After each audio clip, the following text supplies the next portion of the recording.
Chapter 86. It's time. Tim. I suddenly heard a voice calling my name, and for a moment I wasn't sure if this was happening in my dream or in reality. Tim. Wake up. The voice called out again and forced me to open my eyes. I sat up, trying to find out who had called my name. The voice had been so clear and it sounded so familiar, as if I had heard it somewhere before, but as I looked around, I saw that there was no one else in the room. Suddenly a thought flashed through my mind. It's time. I stood up, walked to one of the windows and leaned out to look around. I tried to find something that would indicate the time of day, but I couldn't see anything that would give me a clue. I only knew that it was still night, as everything was silent and peaceful outside. The moon was still shining, and the cityscape below was softly illuminated by the lights from the buildings. It must be time to go, I said to myself while I fumbled for my clothes. After getting dressed, I went to the door, opened it and headed towards the stairs. I went up to the top floor, passing through the landing space of the spaceships. Up here, it was almost as bright as daytime. Behind the landing space, I saw a path leading uphill away from the building. It looked like a stone stairway, similar to the path that had taken me up here earlier. There were no trees around here. I only saw small, waist-high bushes along the path. I was calm and didn't feel afraid at all, even though I was all alone in the night, as the moonlight allowed me to see everything very clearly. I followed the path past the first hill, and the light from the landing dock disappeared behind the edge of the hill. In front of me, I noticed a cluster of round glowing objects hanging from the bushes. These had to be the Sedicon fruits that Pete had described in the afternoon. I really enjoyed walking through this field that is full of little glowing balls. This is so beautiful, I whispered to myself. The path gradually led me further up the hill when I noticed a white marble temple at the end of the trail. The temple was supported by large pillars like those of ancient Greek temples. It stood elegantly on the hilltop, about 200 to 300 meters ahead of me. It was fully illuminated and seemed to be glowing from the inside.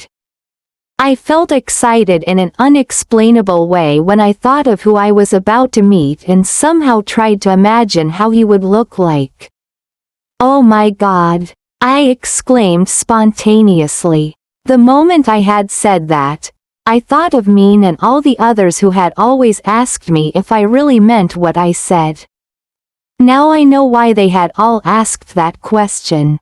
I never believed that God really existed, and I only call out his name as a habit, but now it dawned upon me that everyone here on Tuangra, especially the respected leaders of this world, accepted his existence.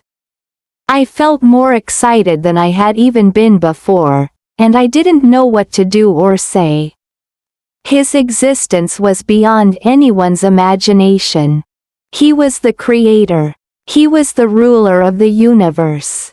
I couldn't suppress my rising excitement, and I consciously took every step up that hill very slowly. Finally, I knew that now I would have to face all of my fears and my hopes as I took the last step and arrived at the top of the hill. The space before me was not very large. It was set on a ridge that allowed me to see the panoramic landscape around me. The temple stood in the middle of the open space, less than 50 meters away. All around the hill, I could clearly see the vast landscape of alternating plains and hills illuminated by the brightly shining moon. The view was breathtaking. But those are pyramids, I said loudly. In front of me was a field filled with dozens of pyramids of all sizes, and I noticed their shadowy figures cast near and far. It was such a rare and beautiful picture, almost like in a science fiction movie. This must be the doorway that Ruthorn mentioned, I thought. I turned to face the temple again and tried to calm down by taking a deep breath. I tried to imagine how the celestial being I was about to meet would look like.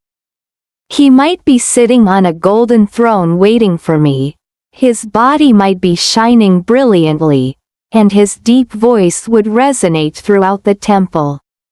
I walked slowly towards the temple until I stood at the foot of the stairs that led up to it. There were a dozen more steps before I reached the large stone pillars. Behind the pillars, I could clearly make out the temple with its white stone walls and a small door at the front. A bright light shining through the gap between the door and the ground was visible. I walked up to the door and pushed it open.